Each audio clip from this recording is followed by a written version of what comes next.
Students, work from home online classes from St. Angel's Public School, Bagpat. Student, we have started chapter The Enemy.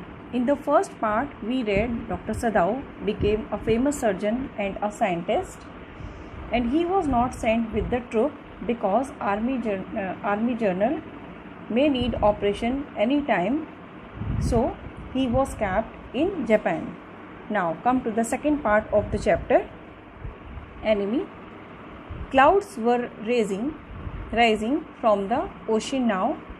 The unexpected warmth of the past few days had at night drawn heavy fog from the cold waves.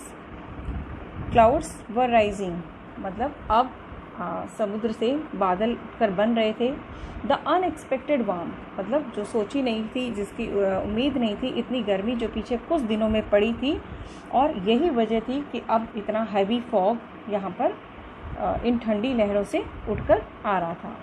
Sadao watched mists hide outline of a little island near the shore and then come creeping up the beach below the house.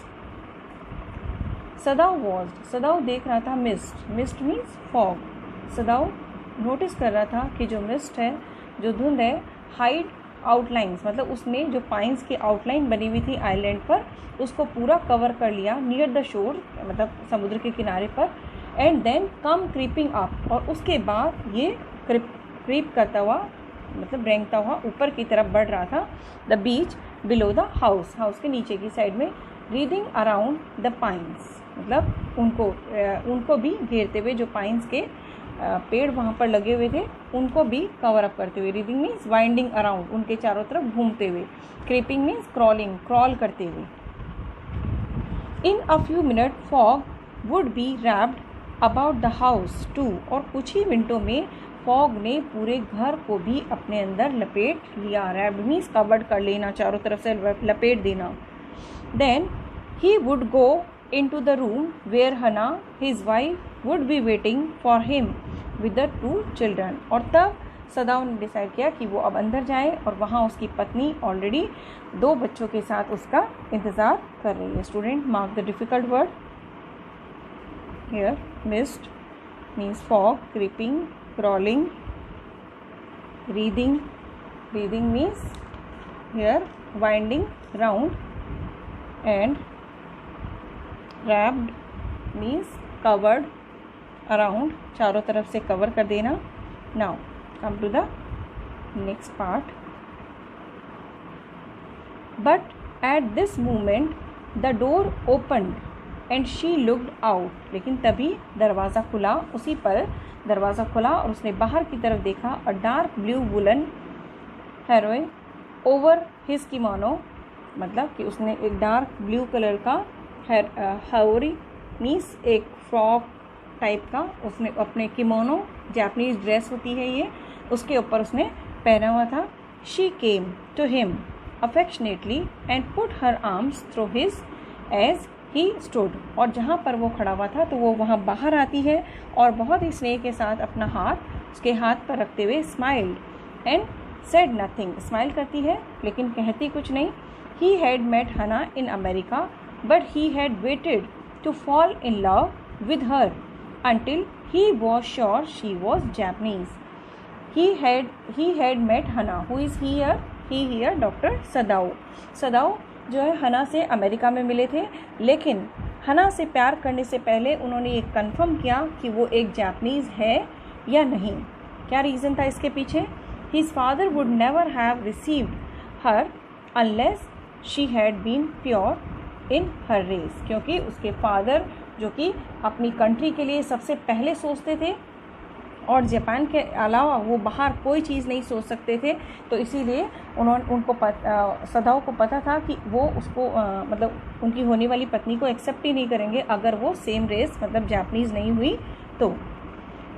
He wondered often whom he would have married if he had not met Hannah. कई बार वो सोचता है इतने surprise में आके doctor सदाओ कि अगर हना नहीं मिली होती तो वो किससे शादी करते. And by what luck he had found her in the most casual way, और कितने मतलब लक की बात है ये कि बहुत ही एक कैजुअल से वे में उन्होंने हना को पाया अपनी लाइफ में। Now mark the difficult word here. Kimono is a kind of dress, affectionately, lovingly. Now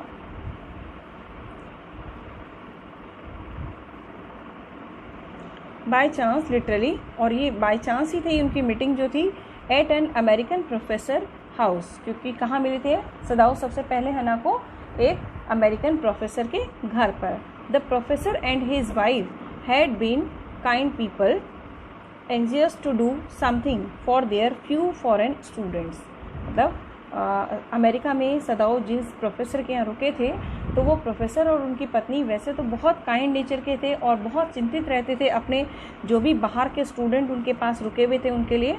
and the students दो board had accepted his kindness, और स्टूडेंट जो कि बहुत बोर हो जाते थे तो वो उनकी इस दयालुता को एक्सेप्ट कर लेते थे। Sadao had often told Hana how nearly he had not gone to professor Harley's house that night, और सदाओ ने अक्सर कई बार ऐसा हना को बताया कि वो बिल्कुल जाने ही वाले नहीं थे हर्लेस के घर पे, प्रोफेसर हर्लेस के घर पे। द रूम्स, वजह क्या थी, क्यों नहीं जाना था उनको? The rooms were so small, the food so bad. ऐसा इसलिए क्योंकि उनके कमरे जो थे बहुत छोटे थे और खाना भी बहुत ज़्यादा अच्छा नहीं था। The professors wife so voluble, और जो प्रोफेसर की पत्नी थी, वॉल्यूबल मीन्स टॉकेटिव, बहुत बातूनी थी। But he had gone and there he had found Hana, लेकिन फाइनली कुछ अदर साइड सोचते हुए वो वहाँ जाते हैं और वहाँ उनको हना मिलती है, a new student, and had felt he would love her if it were at all possible, और उन्होंने तभी सोच लिया था कि वो उसके ही साथ आगे अपनी लाइफ बढ़ाएंगे अगर ऐसा पॉसिबल हुआ तो। Now he felt her hand on his arm and was aware of the pleasure it gave him, और अब उन्होंने महसूस किया कि उसने अपना हाथ उनके हाथ पर रखा हुआ है डॉक्टर सदाओ के, और इस बात को सोचकर वो अच्छा फील करते हैं। Even though they had been married years enough to have the two children, हालांकि उनकी शादी को अब इतना टाइम हो गया है कि उनके 2 बच्चे हैं। For they had not married heedlessly in America, हालांकि उन्होंने शादी हीडलेसली मीन्स इन जल्दबाजी में, है ना, केयरलेसली, किसी जल्दबाजी में और विदाउट एनी केयरफुलनेस, तो उन्होंने ऐसा नहीं किया कि जल्दबाजी में शादी की हो। They had finish their work at school and had come home to Japan, पहले उन्होंने अपनी स्टडी कंप्लीट की जिसकी वजह से वो वहाँ गए थे, और उसके बाद जापान अपने घर पर लौटे।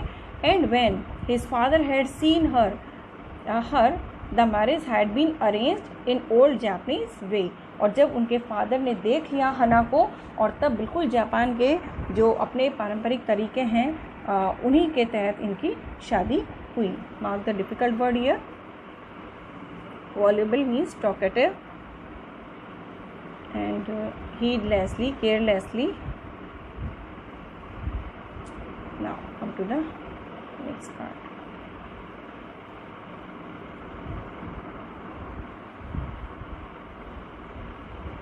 Had been arranged in old Japanese way. Although Sadao and Hana had talked everything over beforehand. हालांकि सदाओ ने और हना ने पहले ही सब कुछ डिसाइड कर लिया था, सारी बात कर ली थी। They were perfectly happy, और वो बहुत खुश थे। She laid her cheeks against his arm, और फाइनली उसने अपने चीक्स जो थे उसके हाथ के आर्म पर रखे। Student, mark the chapter here. We will start its next part in the next class. Thank you. Have a nice day.